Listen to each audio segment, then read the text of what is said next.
بسم الله الرحمن الرحیم. نن زمونږ د علم النحو 127 نمبر درس دی او نن به ان شاء الله مونږ د اسماء متمکنه او د اعراب قسمونه وایو چې د اسماء متمکنه د اعراب څو قسمونه دي او اسماء متمکنه څو دي او د اعراب قسمونه څو دي. ان شاء الله په دې درس کې به نن مونږ په دې باندې پوره بحث کوو. نو اسماء متمکنه د اسماء متمکنه د اعراب قسمونه نو ګورئ جی دا ایک نمبر دا غټ غټ چې دي کنه دا د اعراب قسمونه دي. دا ایک نمبر اسمونو ایک نمبر کې بیا درې قسمه اسمونه دي. په دې ایک نمبر کې درې قسمه اسمونه دي او په دو نمبر کې بیا یو قسم اسم دی. نو ان شاء الله هغه باندې اوس په دې باندې پورا تفصیلی بحث کوو. په ایک نمبر کې درې قسمه اسمونه دي. یو پکې اول اسم پکې دی چې اسم مفرد وي، چې اسم وي مفرد وي، تثنیه او جمع نه وي، مفرد وي. چې اسم مفرد وي او منصرف وي، غیر منصرف نه وي. منصرف هغې ته وایي چې په هغه تنوین هم راځي، حالت جر کې پې کسره هم راځي، هغې ته منصرف وایي. غیر منصرف څه ته وایي؟ دا مختصر باس تعریف دی. غیر منصرف څه ته وایي؟ چې هغه باندې تنوین هم حرام دی او حالت جر کې پې کسره زیر هم دا هم پې حرام دی، دا پې نه راځي. ٹھیک شو جی. نو چې اسم مفرد وي، تثنیه او جمع نه وي، منصرف وي، غیر منصرف نه وي او صحیح وي. اوس صحیح پیژنو چې صحیح څه ته وایي. چې اسم مفرد هم وي، دا اسم منصرف هم وي او دا اسم صحیح هم وي. دا درې واړه خبرې په دې یو اسم کې وي. صحیح څه ته وایي؟ ګوره، یو د صرفیانو په اصطلاح کې صحیح دی او یو د نحویانو په اصطلاح کې صحیح دی. د صرفیانو په اصطلاح کې صحیح څه ته وایي؟ چې د فا، عین او لام دا درې کلمې دې ته صحیح کلمې وایي. دې ته د فعل وزن په دغه باندې درېو باندې کېږي. فا، عین، لام کلمه. د فا، عین، لام کلمه کې چې کم حروف راشي هغه به اصلي وي او چې د فا، عین، لام کلمې مقابله کې حروف نه وي نو هغه به زاید وي. نو چې د فا کلمه یا عین کلمه یا د لام کلمه دې درېو واڼو کې د کم یو په ځای باندې حروف علت راغله. حروف علت درې دي: واو، الف، یا. واو، الف، یا دا درې حروف علت دي. د دې دریو نه که یو هم د فا، عین، لام په ځای باندې راغی د صرفیانو په نیز باندې نو هغه بیا ناقص ته، هغه صحیح نه ده، هغه صیغه بیا صحیح نه ده، هغې ته صحیح نشي ویلی. ټیک شوه. او صحیح څه ته وایي د صرفیانو په نیز؟ چې د فا کلمې په ځای باندې حروف علت نه وي، د عین کلمه باندې حروف علت نه وي او په لام کلمه باندې حروف علت نه وي، هغې ته صحیح وایي. ټیک شوه جي. او نحویان صحیح څه ته وایي؟ نحویان صحیح هغې ته وایي چې ګوره اخري حرف، چې اخري حرف حرف علت نه وي. چې یو اسم وي د هغه چې اخري کم حرف وي که نه، مثلا دال وي یا را وي یا دغه شان جیم وي، چې اخري کم حرف وي که نه چې هغه حرف علت نه وي. بس که د هغې نه مخکې حروف علت پکې وي نو وي دي، خو چې اخري حرف علت نه وي دغې ته صحیح وایي. نحویان دې ته صحیح وایي. او صرفیان چې د فا، عین، لام مقابله کې حروف علت نه وي، چې د فا کلمه مقابله کې نه وي، د عین کلمه کې نه وي او د لام کلمه مقابله کې نه وي، چې د دې په مقابله کې حرف علت نه وي نو هغې ته صحیح وایي. او صرفیان چې صرف اخري حرف علت نه وي هغې ته صحیح وایي.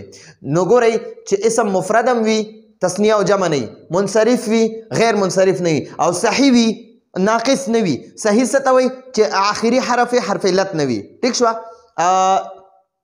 نو اعراب به په حالت رفعي کې ضمې سره وي، حالت رفعي کې به ضمه وي او حالت نصبي کې به فتحه وي او حالت جري کې به کسرې سره وي، حالت جري کې کسرې سره وي. نو ګورئ دا همیشه به په قرآن، حدیث او فقه کې دا اسم په دریو حالتو کې وي. څلورم پنځم حالت پکې نشته.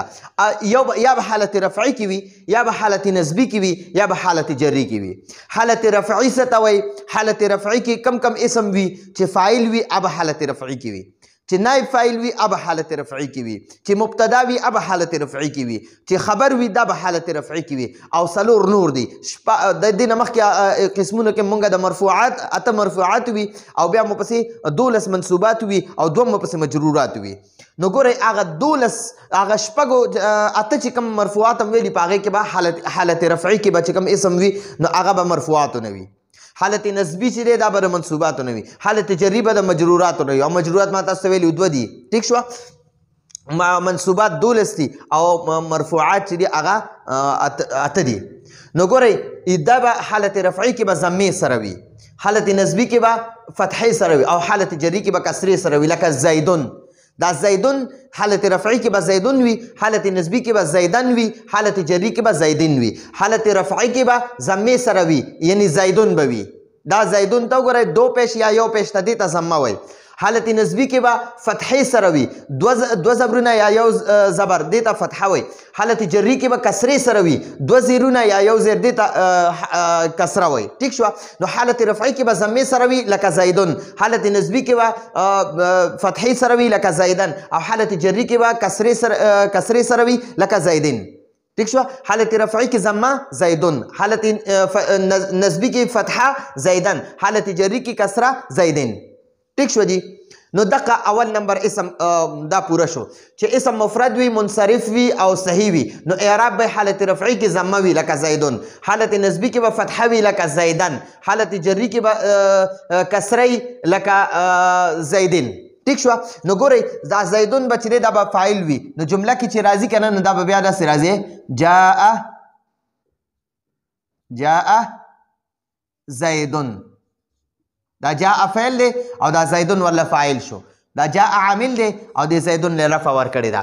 نو دا زیدون حالت رفعي کې دلته دی ځکه چې دا فاعل دی. زید راغی، دا راتلل یو کار دی، جاء کار دی، او چې چا کړی څوک راغلی دی هغه فاعل دی. نو فاعل به حالت رفعي کې وي. نو جاء زیدون. ټیک شو جی. دقه شانتې رأیتو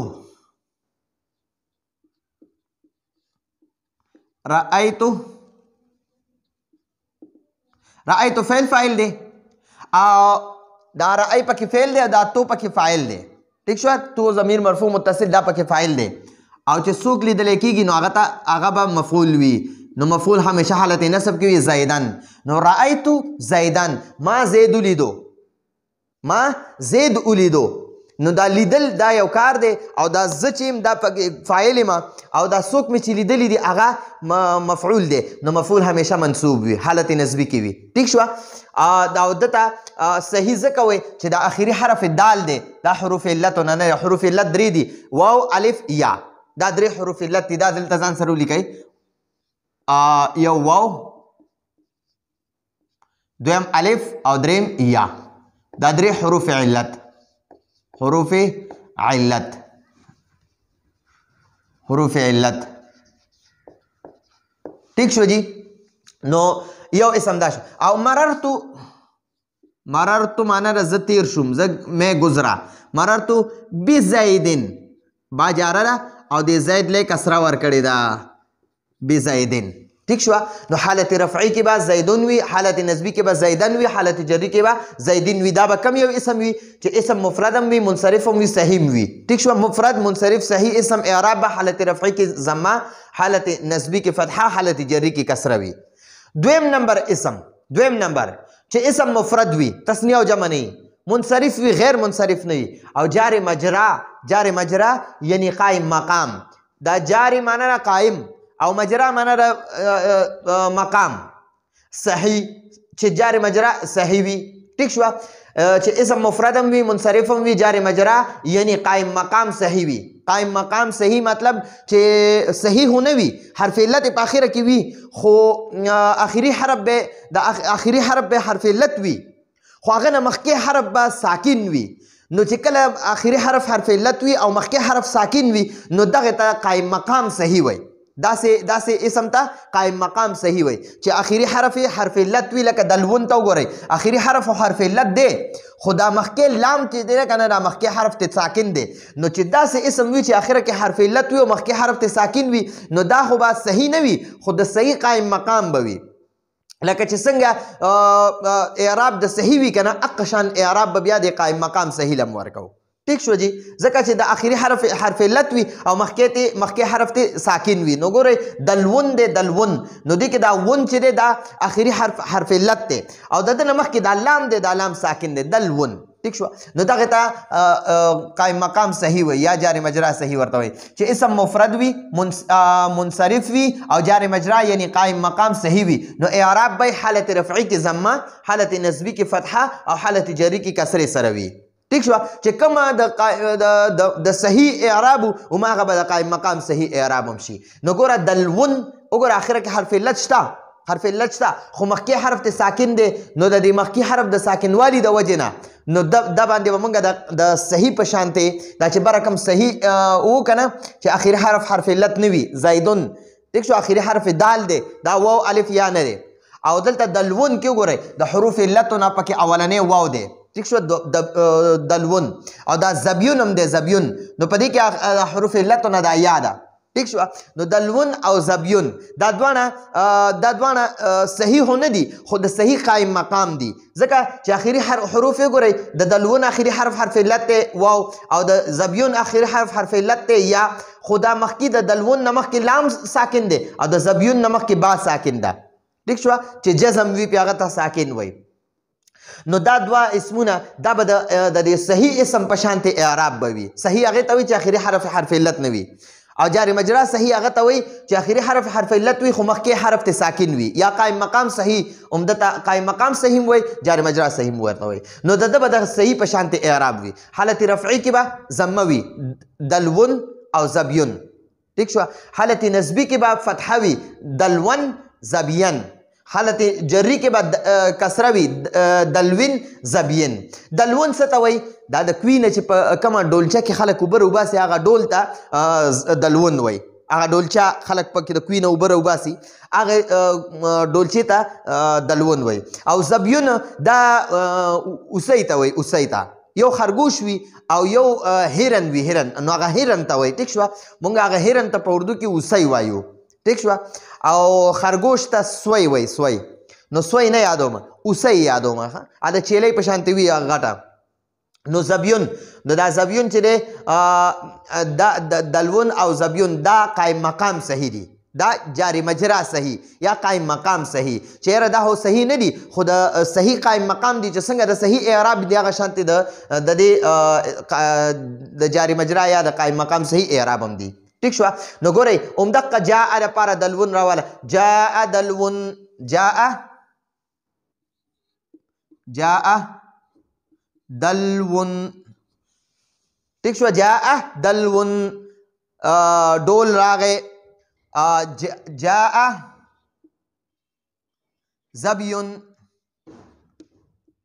هرن راله اوسۍ راله ٹھیک شو رأیت دلون رأیتو دلون ما ډول ولیده ما ډولچه ولیده ٹھیک شوه بیا یا رأیتو زبین ما اوسۍ ولیده زبین ٹھیک شوه نو ګورئ دا رأیتو فعل فاعل دی او د لپاره دا زبین دا مفعول به شو رأیتو فعل فاعل دی دا دلون ولا مفعول به شو جاء فعل دی او دلون ولا فاعل شو جاء فعل دی زبین ولا فاعل شو ٹھیک شو اوس دلوین او زبین نو دا دلوین د پاره مررتو ز تیر شوم بدلوین نو با جاره د وجې هغه دلون چې و هغه دلوین کو د با جاره د وجې کسره شوه نو مررتو بدلوین زه په ډول باندې تیر شوم یا ډولچې باندې تیر شوم یعنی ډولچې خوا کې تیر شوم زبیون دی نو دا به د مررتو فعل فاعل دی او بزبین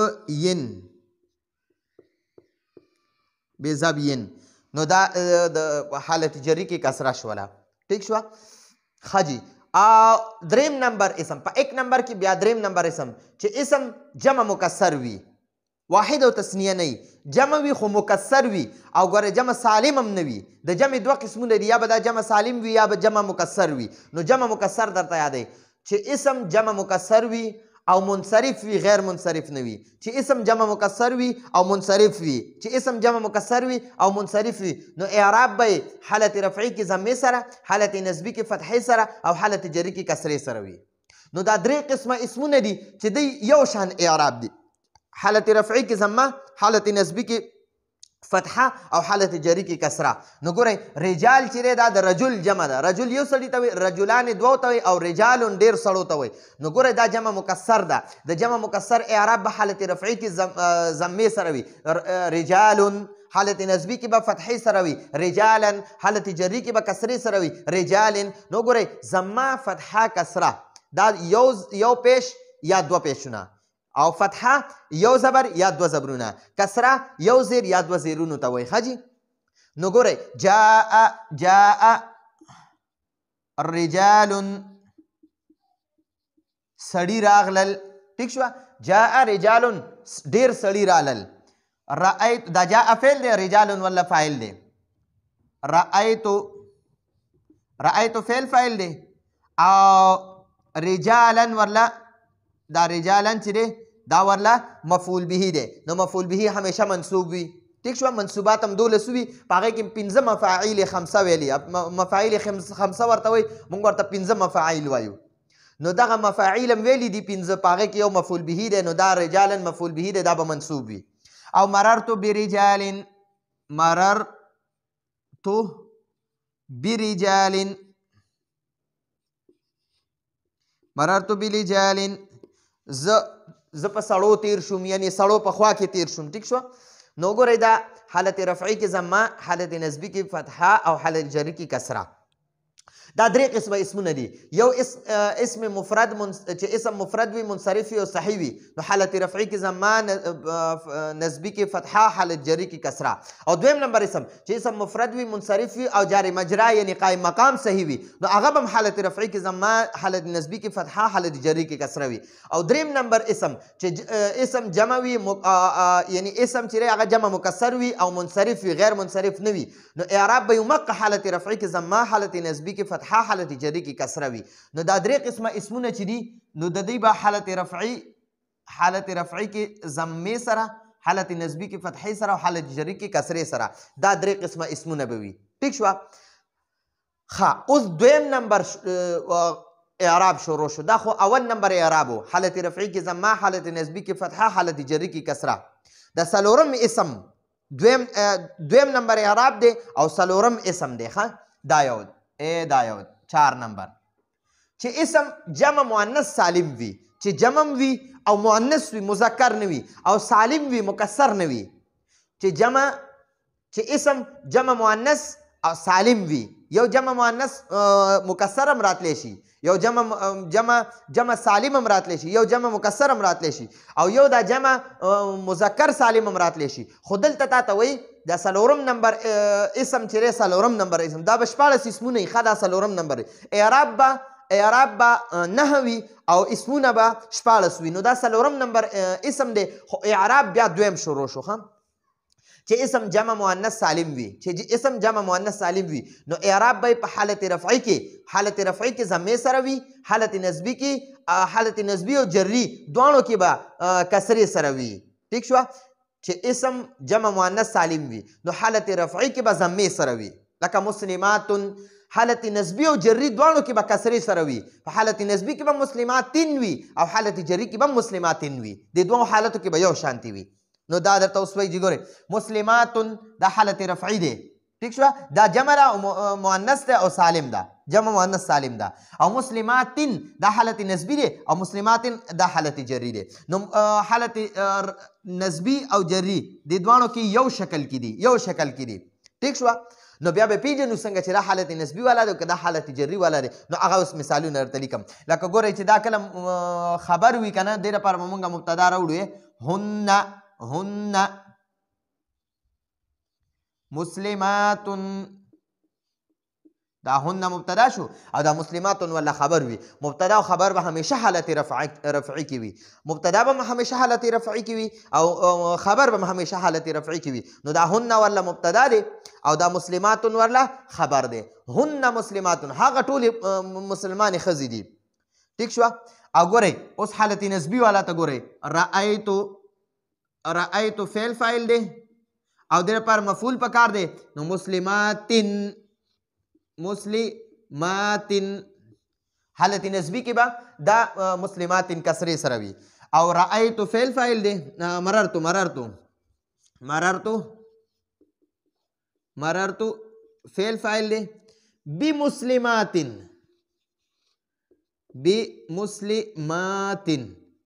نو ګورئ په حالت نسبی کې مسلماتن دی او حالت جری کې مسلماتن دی. نو دا د جمع مؤنث اعراب وي. د جمع مؤنث سالم اعراب په دوه شکلو کې وي. یو حالت رفعي کې په ضمې سره وي، حالت نسبی او جری دواړو کې کسرې سره وي. ٹھیک شو؟ د جمع مؤنث سالم حالت رفعي کې ضمې سره اعراب وي او د حالت نسبی او جری دواړو کې کسرې سره اعراب وي. نو دا څلور قسمه اسمونو دوه اعراب شو. یو حالت رفعي کې ضمه، حالت نسبی کې فتحه، حالت جری کې کسره.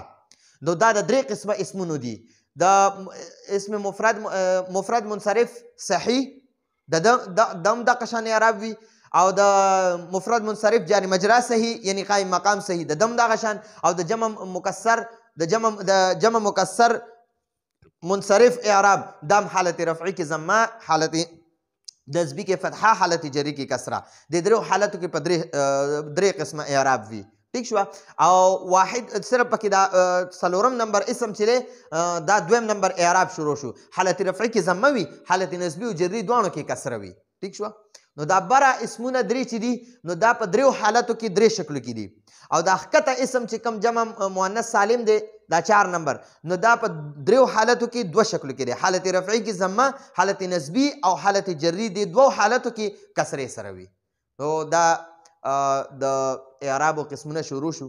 راتلونکي درس پر اجازت غواړو. هذا هو المرام والله اعلم بحقيقة الكلام.